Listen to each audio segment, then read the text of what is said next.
Muito bem, vamos abrir Apocalipse capítulo 1.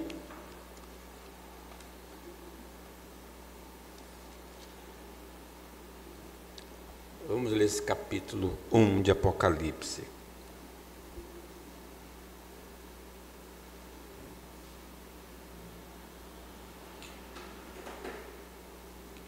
Revelação de Jesus Cristo que Deus lhe deu para mostrar aos seus servos as coisas que em breve devem acontecer e que ele, enviando por meio de seu anjo, notificou ao seu servo João, o qual atestou a palavra de Deus e o testemunho de Jesus Cristo quanto a tudo o que viu.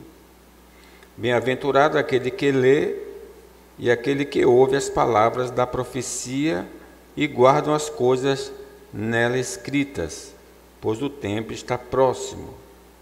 João, às 7 igrejas que se encontram na Ásia, graça e paz a vós outros, da parte daquele que é, que era e que há de vir, da parte dos 7 Espíritos que se acham diante do seu trono, e da parte de Jesus Cristo, a fiel testemunha, o primogênito dos mortos, o soberano dos reis da terra, aquele que nos ama e pelo seu sangue nos libertou dos nossos pecados e nos constituiu reino, sacerdotes para o seu Deus e Pai.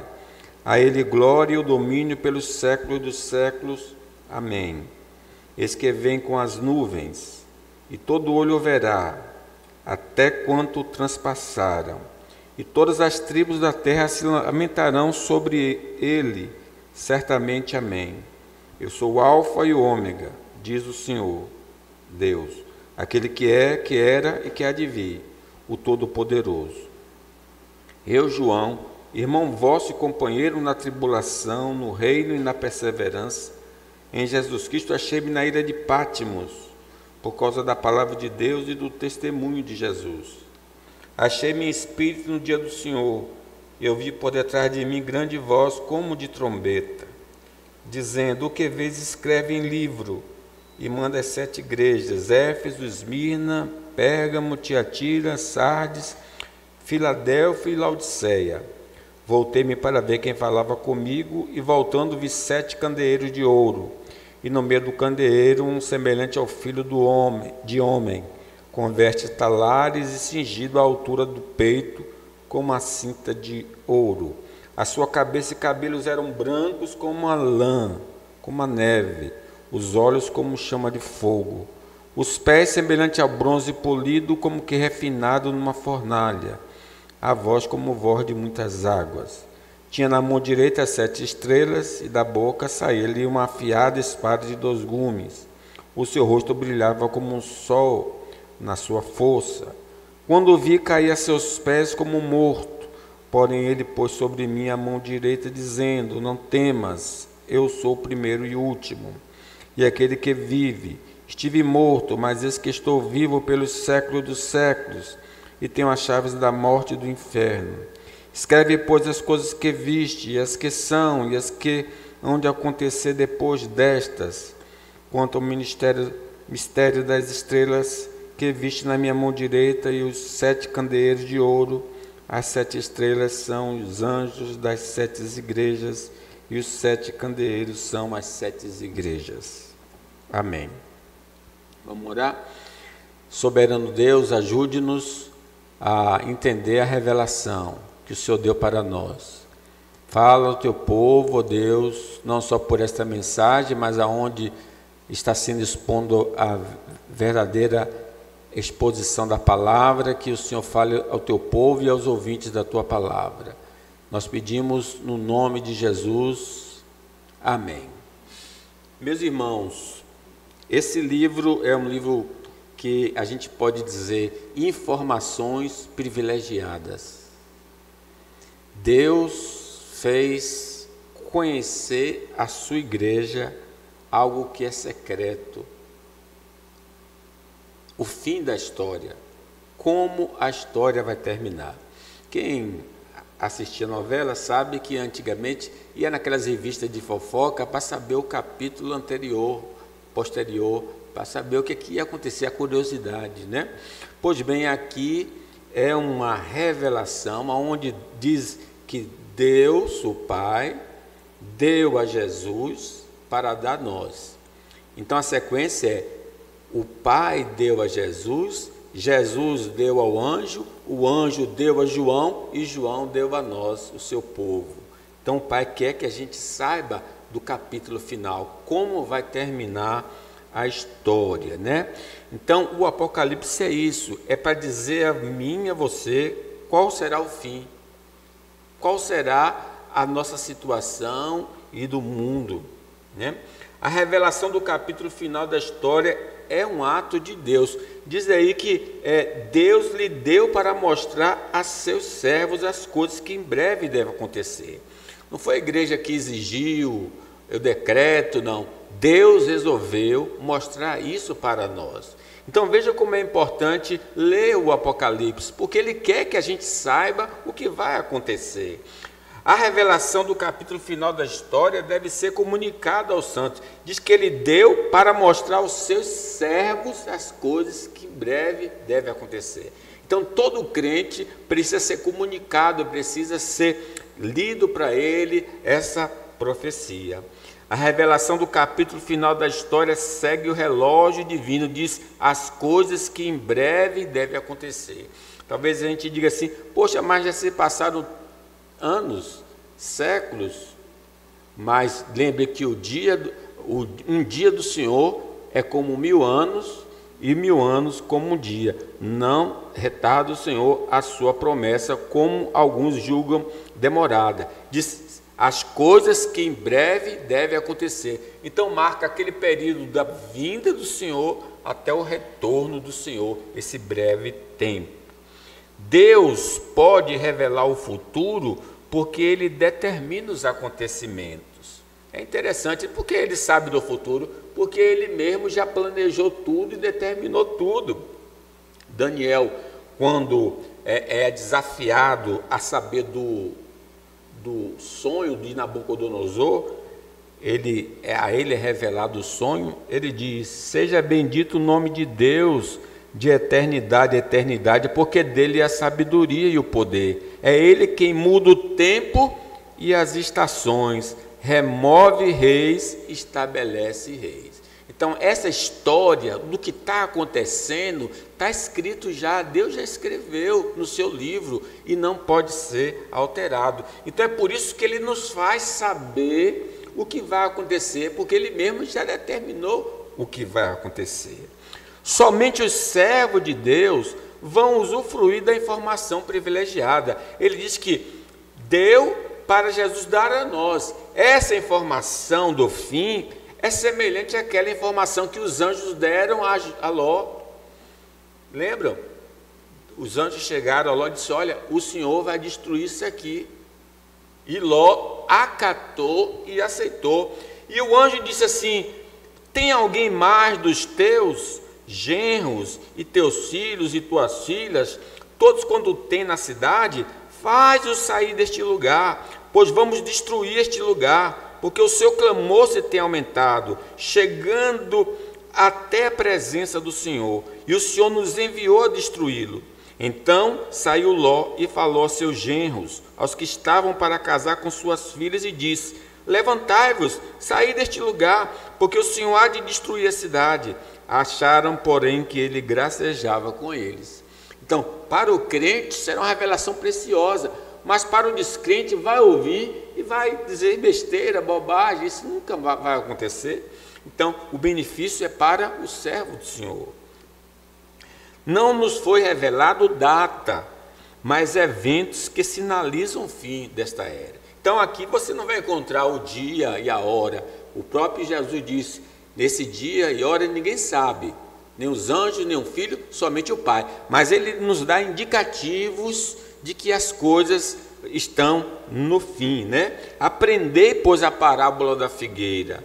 Quando já os seus ramos se renovam e as folhas brotam, sabei que está próximo o verão. Assim também vós, quando virdes acontecer essas coisas, sabei que está próximo às portas. Em verdade vos digo que não passará esta geração sem que tudo isso aconteça. Passará o céu e a terra, porém as minhas palavras não passarão. Mas a respeito do dia e da hora ninguém sabe, nem os anjos dos céus, nem um filho, senão um pai. Estai de sobreaviso, vigiai e orai, porque não sabeis quando será o tempo.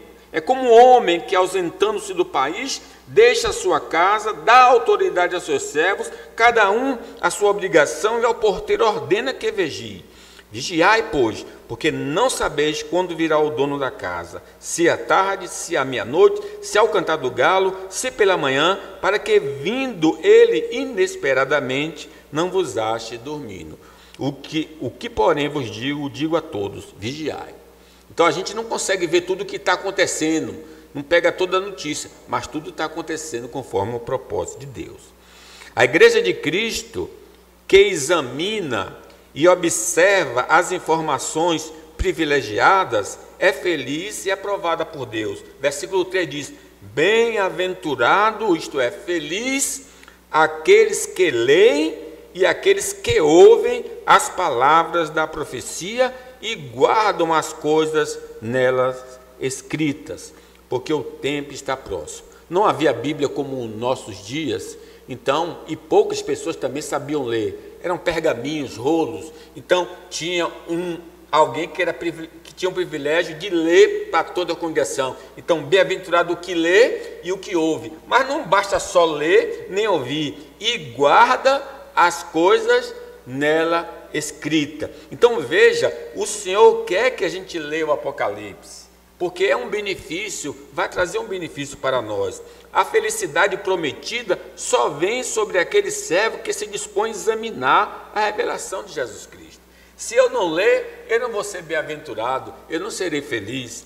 A felicidade prometida só vem sobre aquele servo que crê e submete à revelação de Jesus Cristo e guarda as coisas nela escrita. A felicidade prometida tem sido pouco usufruída pelos santos, porque nós gozamos pouco das revelações da palavra de Deus, porque lemos pouco, porque não temos contato com a palavra de Deus. A palavra de Deus é refrigério para a nossa alma, é alegria para a nossa alma, é alimento. Então, quanto mais eu me afasto dela, mais eu sou infeliz, mais eu tenho dificuldade. Mas quanto mais eu a leio e absolvo, eu gozo das revelações do Senhor. A ausência de um exame apurado das profecias bíblicas tem gerado angústia pelas notícias presentes. As pessoas ficam assim, perturbadas, como ficaram esse período de pandemia e agora a guerra, está todo mundo assim agitado. Mas por que o crente fica assim? Porque ele desconhece as profecias. Diz a palavra de Deus, Jesus dizendo para os discípulos: vede que ninguém vos engane. Quando, porém, ouvides falar de guerras e rumores de guerra, não vos assusteis. É necessário assim acontecer, mas ainda não é o fim. Isso não chegou ao fim, não é nada. Diz: porque se levantarão nação contra nação, reino contra reino, haverá terremotos em vários lugares, também fomes. Estas coisas são princípios das dores.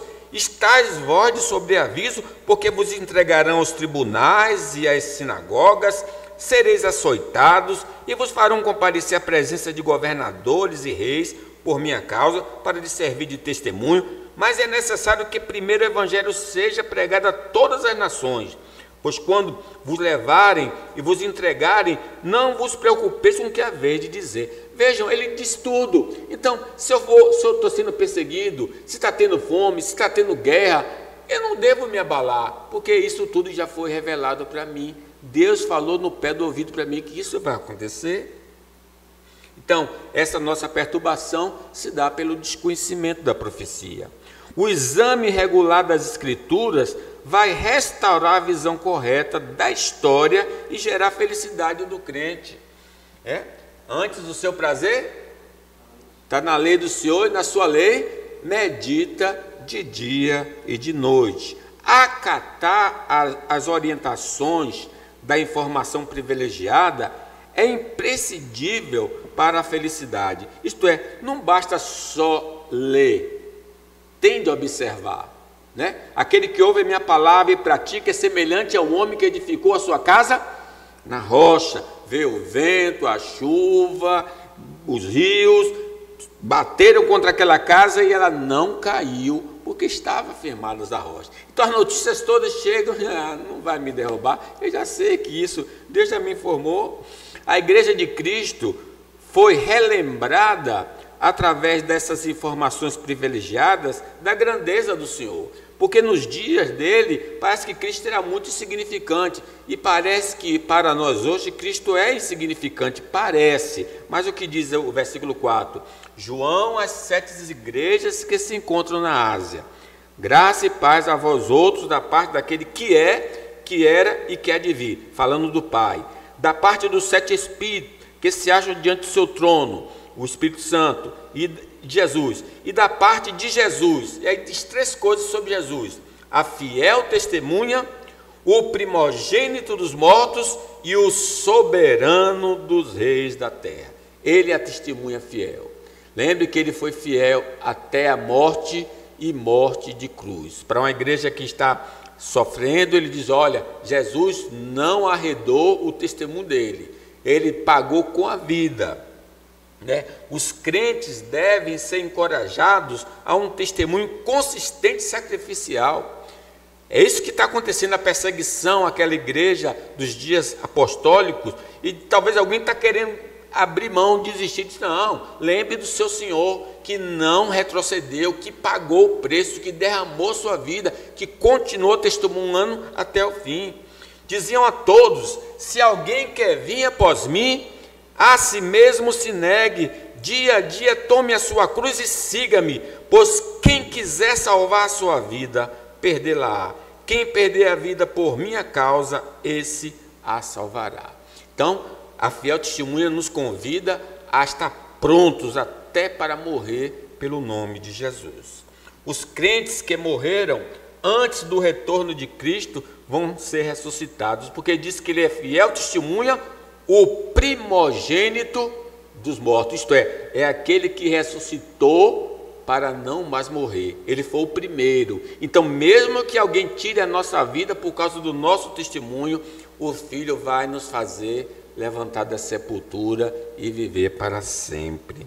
Os crentes precisam ter consciência que o mundo não está desgovernado, mas cumprindo uma agenda estabelecida pelo Rei dos Reis. Ele é o soberano dos reis da terra. No Salmo diz: o Senhor reina. Parece que o mundo não está no controle. Está no controle de Jesus. Ele diz: todo o poder me dado nos céus e na terra. Ele está comandando tudo, irmãos.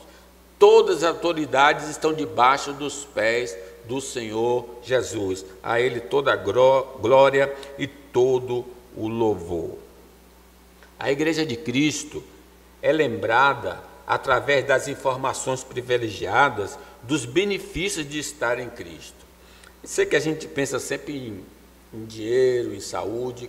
Não é errado pensar em dinheiro e saúde e querer dinheiro e saúde para a sua manutenção e ter saúde, mas nós temos um tesouro muito superior a dinheiro e saúde. Diz aí o versículo, o 3, a partir do 3, Desculpe, o versículo 4, depois do 4. Aquele que nos ama e pelo seu sangue nos libertou de nossos pecados. Então, primeira coisa, ele continua nos amando, mas o primeiro benefício, ele nos libertou dos nossos pecados. Que coisa maravilhosa. Nenhuma condenação há para aqueles que estão em Cristo Jesus. O Senhor Jesus Cristo, pela sua morte, nos libertou daquele sentimento de culpa, porque as nossas dívidas foram pagas. Justificados, pois, mediante a fé, temos paz com Deus por meio do nosso Senhor Jesus Cristo. Ele não só nos libertou do sentimento de culpa, nos libertou do poder do pecado, porque se o Filho vos libertar, verdadeiramente sereis livres. O pecado não terá domínio sobre vós, porque não estáis debaixo da lei, e sim da graça.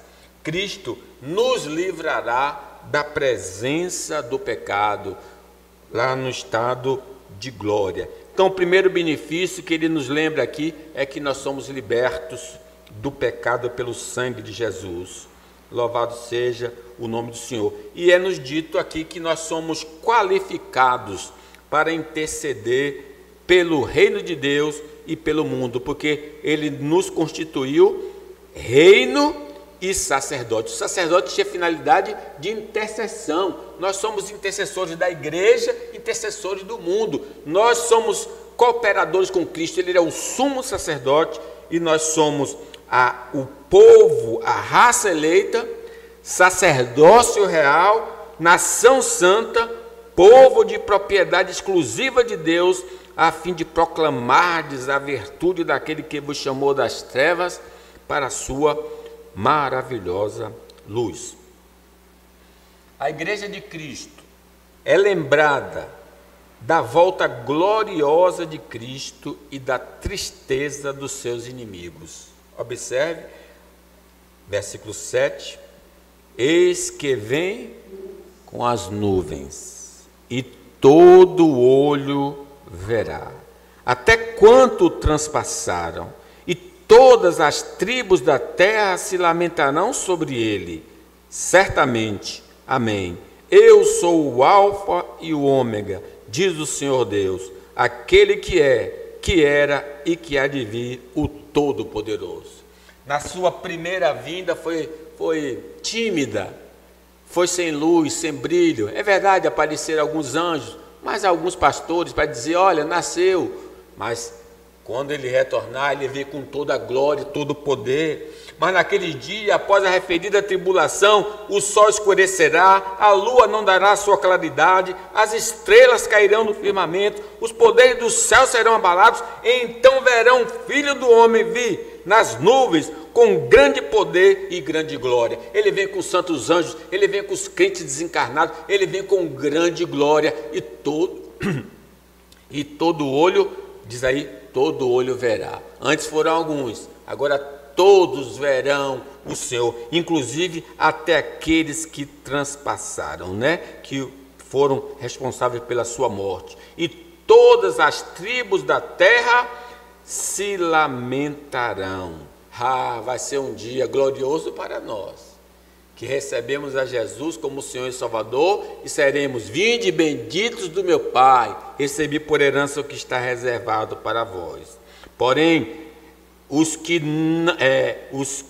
rejeitaram o Evangelho, diz assim a palavra do Senhor: alívio juntamente com vós, quando do céu se manifestar o Senhor Jesus com os anjos do seu poder em chama de fogo, tomando vingança contra os que não conhecem a Deus e contra os que não obedecem ao Evangelho de nosso Senhor Jesus Cristo. Estes sofrerão penalidade de eterna destruição, banidos da face do Senhor e da glória do seu poder. Se por um lado nós vamos nos regozijar, os ímpios, os profanos, os incrédulos vão sofrer o vexame eterno por ter rejeitado a Jesus. A igreja de Cristo foi favorecida por informações privilegiadas quando passava por dura perseguição. Quando a gente lê o Apocalipse, tem que entender qual era a situação da igreja quando João escreveu. Não era nada difícil, não era nada fácil. A igreja estava sendo perseguida pelo império. Você lê várias passagens que os irmãos foram degolados por professarem a fé. Então, olha que João diz: eu, João 9, irmão vosso e companheiro na tribulação, no reino e na perseverança em Jesus, achei-me na ilha chamada Pátimos por causa da palavra de Deus e do testemunho de Jesus. Então ele estava isolado, preso por causa do testemunho do Senhor, né? Então, no momento que a igreja recebe essa informação do Apocalipse, ela está sendo perseguida em todo o império. Não havia lugar que os irmãos não fossem, que não eram perseguidos. Eles, na verdade, viraram 007, testemunhas secretas de Jesus, porque quem descobrisse que eles eram crentes seriam denunciados, né? Então os irmãos dizem: poxa, não tem paz. Aí Deus vem e diz: eu vou te revelar aqui uma coisa que você não está vendo. Eu vou lhe mostrar. A igreja de Cristo, então, foi favorecida por essas informações no momento da perseguição. O Apocalipse revela as dificuldades da igreja nessa vida. É interessante.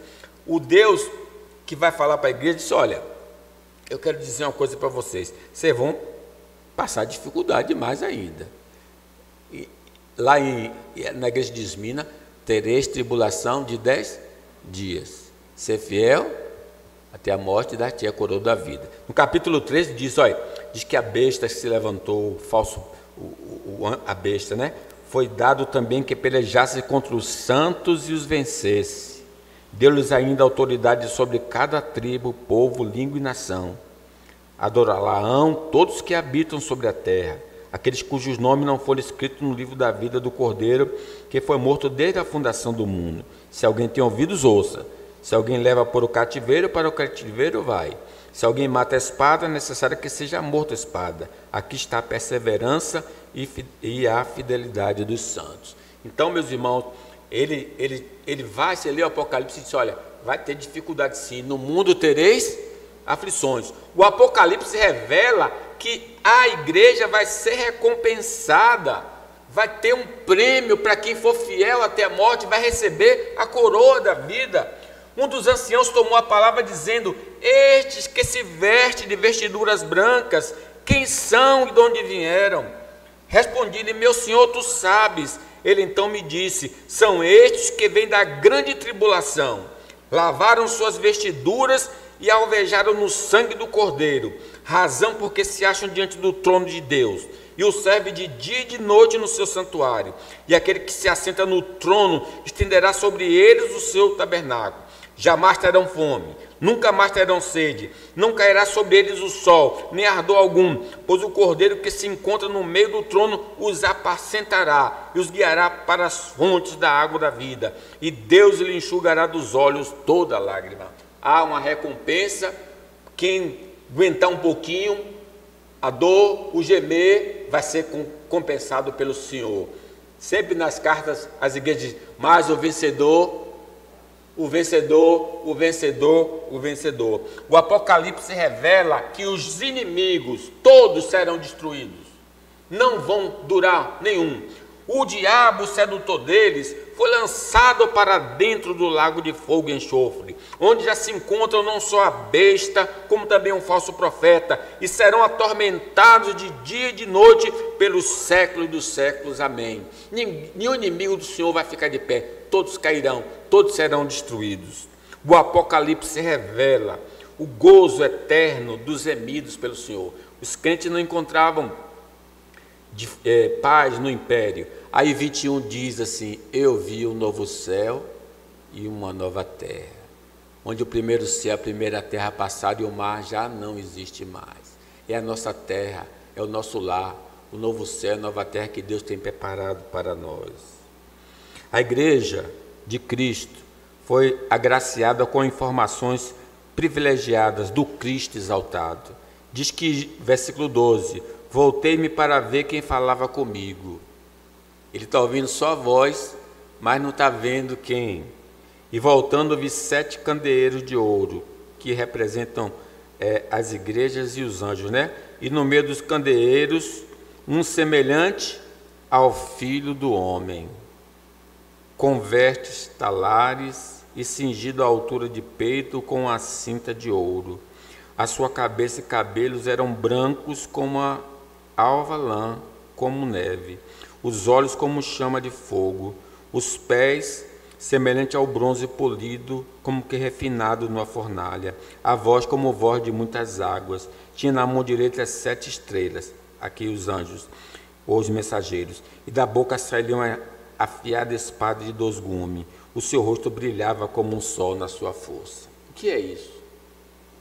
Quando ele vê, ele faz essa comparação desse ser. Lembrem que o pastor falou recentemente sobre a transfiguração. Jesus escondeu a sua divindade quando esteve entre nós. Ele só manifestou um pouquinho dela ali com os 3, brilhando, o seu rosto brilhou. E João, Pedro e Tiago viram a glória dele. Mas aqui agora João está vendo plenamente a glória de Jesus. Agora a sua divindade não é mais escondida. É tão gloriosa, tão poderosa, tão maravilhosa, que ele vai cair.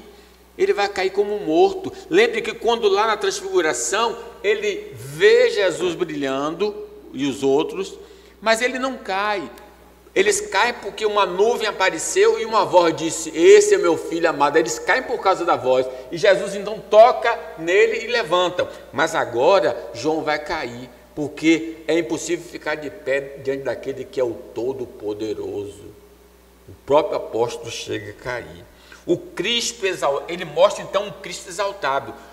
No império ele era humilhado, ele foi cuspido, ele foi crucificado, ele era ridicularizado, mas João vê aquele que é todo poderoso, o Rei dos Reis, o Senhor dos Senhores, e ele quer nos mostrar que o Cristo exaltado não pode ser vencido. Esse Jesus não pode ser vencido por ninguém. O próprio Apocalipse diz: pelejarão eles contra o Cordeiro, e o Cordeiro os vencerá, pois é o Senhor dos senhores, é o Rei dos reis. Vencerão também os que são chamados eleitos e fiéis, que se acham com ele. Quem está do lado de Jesus vai vencer, porque ele é o Rei dos reis. O Cristo exaltado não pode ser detido. Como diz, ele tem a chave de Davi. Abre e ninguém fecha, fecha e ninguém abre. É o Deus que comanda todas as coisas. O Cristo exaltado não pode ser destruído. Louvado seja Deus. Quando Daniel interpreta o sonho de Nabucodonosor, ele diz: olha, tu, rei, é o cabeça de ouro, e depois vão surgir mais 4 reinos poderosos. Depois, essa pedra que é cortada sem mãos humanas, Deus vai levantar um reino que vai destruir todos os reinos, mas ninguém vai conseguir destruir esse reino, o reino de Davi, o filho de Davi. É o reino que ninguém pode destruir. Roma já acabou, a Síria acabou, o poder grego acabou, o poder de Nabucodonosor acabou, mas o reino de Jesus continua para sempre. E aí concluo, meus irmãos, versículo 17: quando vi, caí a seus pés como morto. Meus irmãos, nem o apóstolo conseguiu ficar em pé na presença do Jesus glorificado. Nenhum homem ficará de pé na presença do Senhor glorificado. Todos cairão, todos se prostrarão, a glória dele é grande. Porém tem uma diferença, diz o versículo 17: porém ele pôs sobre mim a mão direita, dizendo: não temas, eu sou o primeiro e o último. Então ele se levanta, porque Jesus o segura. Nós ficaremos de pé na presença do Senhor. Todos nós que cremos ficaremos de pé. Só os incrédulos vão se prostrar diante do Senhor, ficar caído, né? E diz: aquele que vive e tive morto, mas diz que estou vivo pelos séculos dos séculos, e tenho a chave da morte e do inferno. Escreve, pois, as coisas que viste, as que são e as que hão de acontecer depois destas. Quanto ao mistério das 7 estrelas que viste na minha mão direita, e os 7 candeeiros de ouro. As 7 estrelas são os anjos das 7 igrejas, e os 7 candeeiros são as 7 igrejas. Ele quer dizer: olha, está tudo na minha mão. Diz João: da minha mão ninguém pode arrebatar. Nós estamos debaixo desse Cristo poderoso. Sim, talvez temos questões muito pessoais, saúde, desemprego, dificuldades pessoais intensas, mas ele diz: olha, nós vamos vencer, porque nós estamos do lado do vencedor. Nem a doença pode nos derrotar, nada poderá nos separar do amor de Deus que está em Cristo Jesus, o nosso Senhor. Que nós possamos ler o Apocalipse e ter a visão do Jesus glorificado. Amém. Vamos cantar.